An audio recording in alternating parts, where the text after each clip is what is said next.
আজ থেকে প্রায় বছর 20 আগের কথা। মালয়েশিয়ান এই পাম গাছগুলো লাগিয়েছিলেন জাহাঙ্গীর আলম চৌধুরী।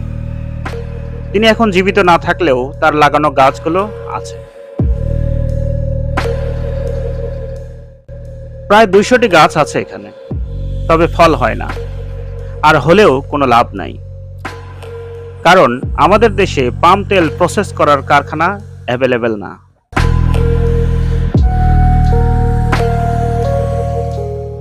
তাই তার ছেলে গাছগুলোর হাল ছেড়ে দিয়েছেন।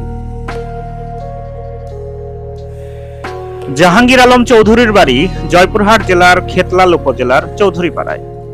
তার ছেলের সাথে কথা বলে জানা যায়, বেশ কিছু গাছে ফল ধরলেও প্রসেস করতে না পারার কারণে তিনি এসব গাছের আশা ছেড়ে দিয়েছেন।